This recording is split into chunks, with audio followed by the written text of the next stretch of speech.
Zombie Apocalypse.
Assalamualaikum, kita jumpa lagi dalam kelas PDPR kita.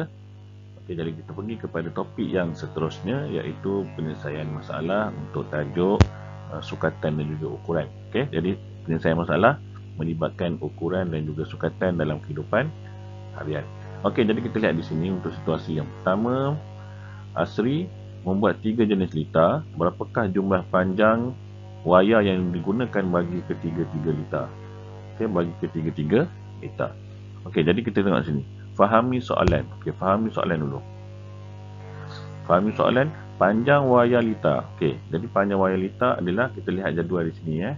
Jadual, kamu kena rujuk jadual untuk menjawab soalan macam ni, kamu rujuk jadual. Okey, kita ambil daripada jadual tu, kita pergi pada fahami soalan.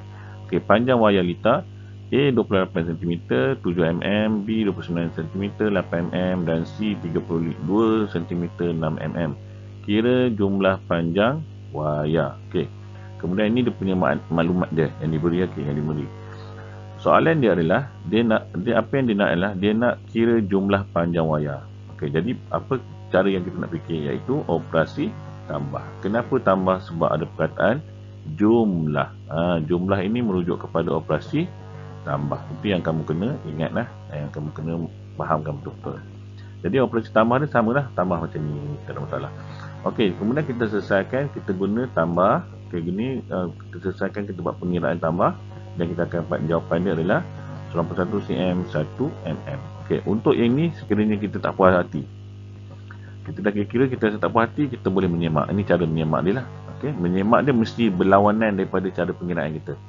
Kita tidak boleh menggunakan cara yang sama, nanti jawab kita akan dapat benda yang sama. Jadi kita kena ubah cara kita, iaitu kita kena lawan dia. Maksudnya kalau tambah, kita kena tolak. Baru kita dapat. Okey. Untuk yang kedua pula. Okey, untuk yang kedua di sini, satu pertandingan mencari harta karun bermula dari bandar A ke bandar C melalui bandar B. Hitung jarak dari bandar B ke bandar C. Hitung jarak dari bandar B ke bandar C. Okey. Maklumat dia bagi, nampak ni. Bawah ni dah ada maklumat dia. Okey. Dia nak tahu jarak bandar B ke bandar C. Dia nak tahu sini. Ini maklumat dia. Bandar B ke bandar C. Sedangkan dia dah beritahu bandar A ke C adalah 54 km 290 meter. Dia nak tahu yang BC saja. Jadi operasinya apa? Operasinya adalah tolak. Okey. Kenapa tolak? Sebab dia nak tahu yang separuh di sini. Yang dia bagi adalah A sampai C.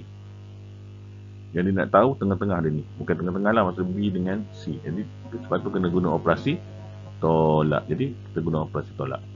Dapat jawapan dia adalah 17 km 515 meter. Okey, kadang tak puas hati macam tak apa yakin ke apa, kita semakkan. Bila ingat, bila tolak, bila semak mesti lawan dia akan guna tambah. Okey, tambah apa? Maksudnya A dengan B tambah B dengan C. Dapat tak jumlah 54? Kena dapat, betul lah. Okey. Okey, kita teruskan kepada muka surat yang seterusnya.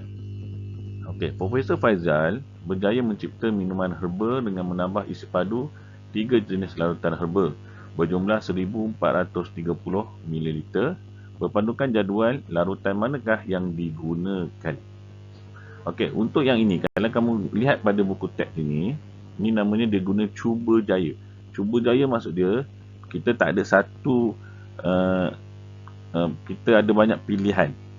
Jadi bila pilihan ni kita kena cuba satu-satu. Kecuali kalau kita dah handal, kita boleh meneka dan kita ambil terus, itu tak apa. Tapi kalau kita masih lagi tidak tahu menganggar, kita kena kira satu-satu. Cuba jaya ni maksudnya kamu kira satu-satu. Okey, soalan ini biasanya dalam, kalau dululah ujian kertas 2, jarang ada lah, biasanya kertas 1. Tapi jarang-jarang ada soalan-soalan yang guna kaedah cuba jaya. Jarang-jarang ada. Okey. Tapi tak ada masalah pun. Ini untuk kamu kena cuba jaya lah. Sebab dalam realiti kita pun kadang-kadang kita terpaksa cuba jaya. Sebab kita tak tahu yang mana satu. Okey. Jadi cuba jaya ni maksud dia, kaedah cuba jaya ni maksud dia adalah kita kena cuba buat satu-satu. Maksud dia larutan tu kalau ada 4 tu, kita kena kira satu-satu. A, macam mana jawapan dia. B, macam mana jawapan dia. C, macam mana jawapan dia, dan seterusnya. Okey. Sebab apa ni? Sebab dia nak larut. Dia nak larutkan. Maksudnya 3 jenis. Kita tak tahu A campur B campur C, B campur C campur D, A campur C campur D, betul, A campur B campur D, kan? Kita tak tahu. Kita kena cubalah. Okey. Maksud dia kecubaan kita, kalau kita dapat yang sekali je, maksud dia kita dapat 1430, itulah jawapan dia. Dia atas nasib lah. Kadang-kadang bukan nasib juga, kadang-kadang kita boleh menganggar. Sebab tu ada tajuk menganggar. Kamu boleh menganggar di sini. Kamu tambah belakang-belakang ni, dapat tak 3? Dapat tak sifar sini? Sifar kita kamu ambil macam tu. Okey. Dia sebenarnya sebelum kamu buat ini, kamu boleh menganggar sebenarnya. Kalau kamu boleh mencongak, lagi mudah. Okey, ini untuk bagi murid-murid yang tidak mahir mencongak dan juga tidak mahir menganggar. Jadi dia kena buat macam ni lah. Murid yang dah mahir mencongak dan menganggar, dia boleh kira di sini je. Okey, dia boleh kira di sini. Contoh 2 tambah 5, 7 tambah 3, 9. Dia nak sifar, jadi tak boleh, tak sama. Jadi kena ambil pula yang B pula. 5 tambah 2, 7 tambah 3, sifar. Jadi boleh ambil ni, kita kira pula yang tengah ni pula. Okey, kira yang tengah ni pula. Okey, mana yang betul. Okey, jadi bila kamu kira, kamu akan dapat jawapan dia lah larutan B, C dan D. Itu cara dia. Okey, kaedah cuba jaya dah. Kaedah cuba jaya ni, dia link dengan, ataupun dia hubungan dia dengan kaedah menganggar dan juga mencongak. Dua-dua dia. Okey, kena mahirkan dulu. Okey, seterusnya kita pergi kepada situasi yang seterusnya adalah kalender menunjukkan tarikh penghantaran barang oleh Encik Arul dari kilang ke kedai maju. Okey, dia mula menghantar barang pada 4 April 2020. Jarak 2 hala dari kilang ke kedai baju ialah 86 km 900 meter. Okay, berapakah jarak sehala dari kilang ke kedai maju? Yang B, berapakah jumlah jarak penghantaran yang dilalui oleh Encik Arul? Okay, pertama sekali di sini ialah kamu kena baca betul-betul dia punya jadual dia, ataupun kalender ke. Kalau ada kalender lah, kalau jadual lah, kalau peta. Kena lihat betul-betul. Okey, kemudian untuk A, tak ada penyelesaian dia. Okey, kita rujuk di sini ialah dia kata jarak sehala. Jarak sehala dari kilang ke kedai maju. Okey, kenapa dia bahagi? Kenapa dia bahagi? Bahagi ni maksudnya jarak 2 hala, maksudnya pergi dan balik. 86 km. Ini pergi dan balik, maksudnya pergi kemudian dia balik. Tetapi soalan ni dia nak sehala. Sehala maksudnya dia pergi saja ataupun dia balik saja. Sebab tu kena bahagi 2. Okey, pergi dan balik ni maksud dia 2. Okey, sebab tu kena bahagi 2, jadi kamu akan dapat nilai dia berapa sini. Okey. Okey, yang B pula, tarikh penghantaran barang oleh Cik Arun. Okey. Dia nak tarikh penghantaran. Berapakah jumlah jarak penghantaran yang dilalui oleh Encik Arun? Okey, jadi maksud dia bila dia pergi balik kedai baju tu ialah 86 km. Sekarang ni jumlah jarak penghantaran yang dilalui Encik Arun. Jadi maksud dia kalau dia bulat ini adalah yang dihantar. Jadi kamu kena senaraikan.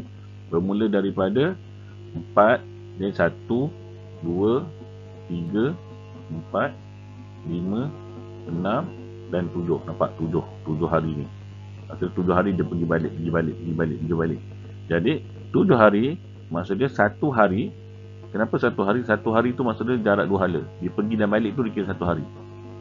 Okey. Jadi 7 hari sebab tu kena darab dengan tu 7 darab apa? 86 ni. Jadi kamu akan dapat adalah 600 km, 608 km, 300 meter. Itu kaedah dia. Okey, seterusnya. Kita pergi kepada soalan pula. Seterusnya kita pergi kepada soalan dia. Okey, soalan yang pertama. Puan Hamidah menggunakan ribbon merah jambu, putih dan hitam untuk menghias hadiah hari jadi anaknya. Panjang ribbon adalah seperti berikut. Okey, jadual di sini. Dari hitam, merah jambu dan putih. Soalan dia, berapakah jumlah panjang ribbon dalam mm yang digunakan? Jumlah. Jumlah apa? Tambah. Itu yang kamu kena ingat. Okay, sekarang ni, yang digunakan pula. Kita dah tahu tambah, kita nak ambil yang mana? Yang digunakan. Okay, dia guna apa? Dia guna merah jambu, putih dan juga hitam. Jadi, berapa panjang dia? Ni. Jadi, kamu kena tambah kesemuanya. Okay. Dia nak dalam mm pula. Bila dia nak dalam mm, tengok. Kaedah saya ialah saya tukar siap-siap dulu. Okay. 36 dia akan jadi 363 mm. Tambahkan dengan 672 mm. Tambahkan dengan 268 mm. Sama dengan y. Okay. Jadi bila kamu tambah, okay, kamu boleh pengiraan sama ada kamu nak kira congak tepat pun boleh. Tapi kalau nak selamat macam saya kira macam ni lah. Tapi lambat sikit lah. Okay, lambat sikit. Kalau kamu dah mahir congak tak ada masalah. Kamu boleh terus 3 tambah 2 tambah 8 berapa. Boleh macam tu, tak ada masalah. Jadi sini kamu akan dapat sini 5, 13, 1. Sini akan dapat 10. Jadi 1035 tambahkan dengan 268. Kamu akan dapat sini 13, 10, 31. Jadi jawapan dia adalah 1303 mm. Okey, itu saja. Okey, kita pergi kepada soalan yang kedua. Okey. Encik Kimbua membuat latihan larian sejauh 3 km, 260 meter setiap hari. Hitung jarak lariannya dalam seminggu. Okey, macam mana kita nak tahu? Pertama sekali ialah bila kita kena tukarkan seminggu ini kepada nombor. Jadi seminggu ini kepada nombor dia jadi adalah 7 hari. Okey, ini yang pertama sekali yang kamu kena tahu. Okey, kena tukarkan. Okey, jadi bila dia kata hitung jarak larian ini adalah jumlah jumlah. Okey, jumlah dan 7 hari ini adalah bilangan. Okay, ingat, bila yang saya tekankan, bila ada jumlah dan ada bilangan, operasinya adalah darab. Okay, bila ada jumlah dan ada bilangan, operasinya adalah darab. Okay, jadi, macam mana cara ayat matematik, macam mana kita nak menulis ayat matematik dia akan jadi 3 km ataupun 3 km, 260 meter, okay, darabkan dengan 7 hari. Ini dia punya ayat matematik. Sama dengan sama ada kamu dapat petak ataupun sebagainya lah. Okey, ulang. Dan cara pengiraan dia ialah kita darab macam biasa lah. 3 km. Okey, sebab dia tak nak dalam km, dia tak bagi secara spesifik. Spesifiknya lah ataupun secara khususnya dia nak dalam km ataupun meter. Jadi kita boleh buat dua-dua. Paling mudah ialah kita follow saja dia punya soalan dia. Okey. Kita follow je macam ni. Jadi darabkan dengan 7. Kalau macam ni senang sebab kita boleh follow saja. Okay, kita tak perlu nak tukar apa-apa. Jadi bila kamu darabkan sini, sini akan dapat ni meter. Di sini akan dapat 2, 4. Okay, ini 14. 14 tambah 4, 18 lah. Okay, kita buat macam tu. 18. Kemudian sini adalah 21 km. Okey, bila sampai sini ingat kawasan meter ini dia mesti tidak lebih daripada 1000. Jadi kita tolakkan 1000. Kalau dia dah lebih kan, kita tolak 1000. Okey, sini kita tambah 1. Okey, jadi jawapan dia saya tulis kat mana? Saya tulis di atas ni. Okey, bila tolak 1000, dia akan jadi yang belakang ni dia akan jadi 820 meter dan depannya dia akan jadi 21 kilometer. Jadi itu adalah jawapan akhir dia. Okey, seterusnya, soalan seterusnya. Okey, jumlah jisim maniam, Marzi dan Ong ialah 150 kg. Jisim Nozi 35 kg 200 G. Okey, jisim Ong lebih 950 G daripada Norzi. Berapakah jisim maniam? Dia nak tahu berapa jisim maniam. Itu dia punya soalan dia. Berapakah jisim maniam? Maklumat yang diberi adalah dia bagi jisim Nozi adalah 35 kg 200 G dan jisim Ong lebih 950 daripada Norzi. Dan dia bagi satu lagi, saya lupa nak maksudkan ialah jumlah jisim ketiga-tiga orang ini adalah 150. Jadi macam mana kita nak buat?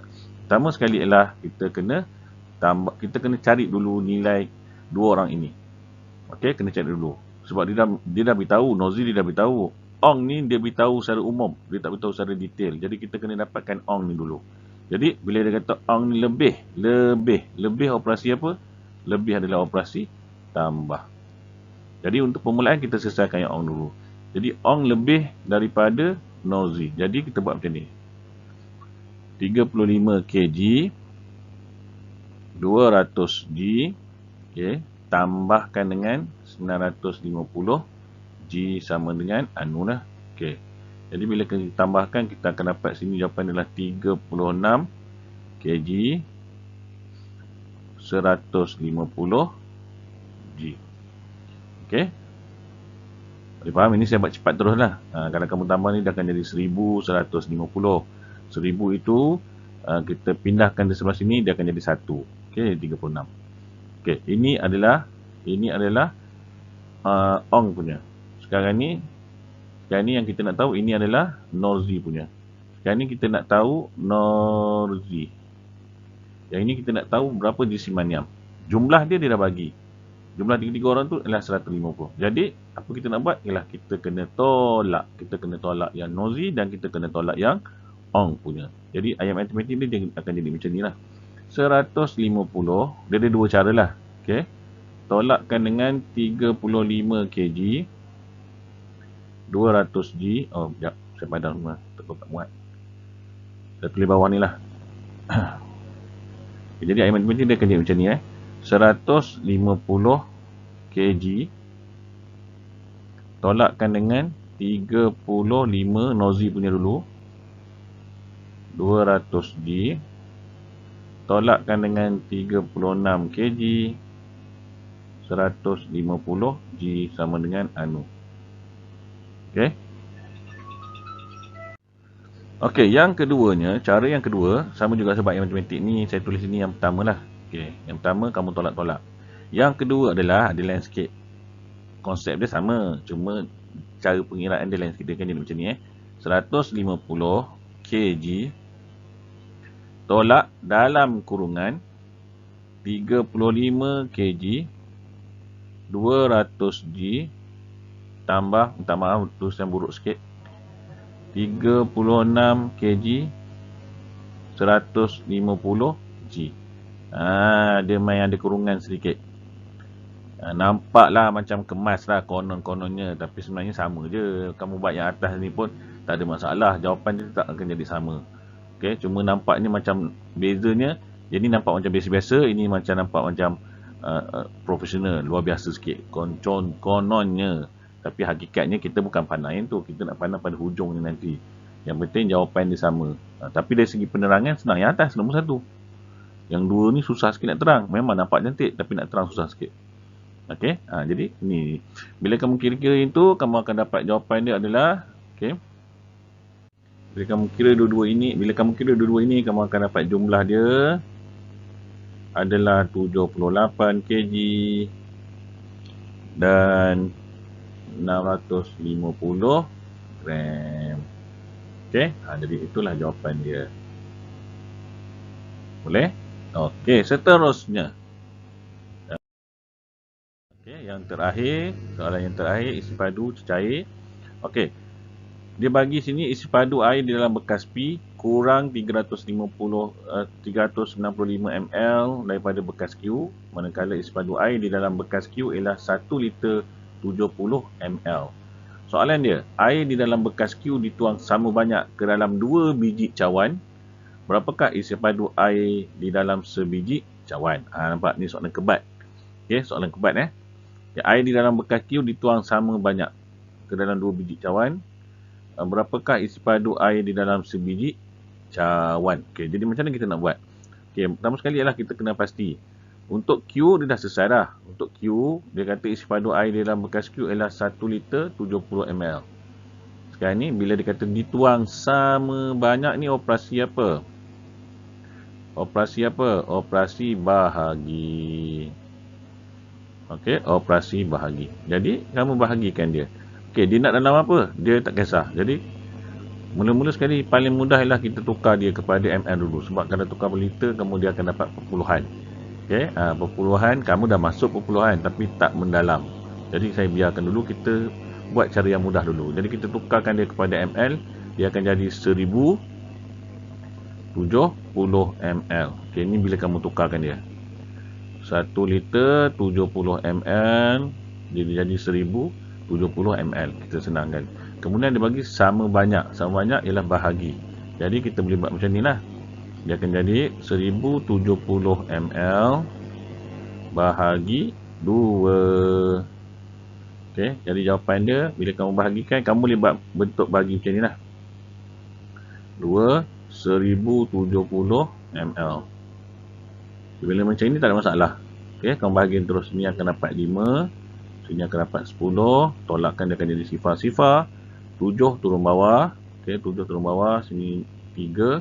Kemudian akan dapat 6. Tolakkan baki 1. Sifar turun bawah. Sini akan dapat 5. Jadi tolakkan jadi sifar-sifar. Jadi jawapan dia adalah 535 ml. Itu sahaja. Boleh? Boleh faham? Senang, simple, ringkas. Okey.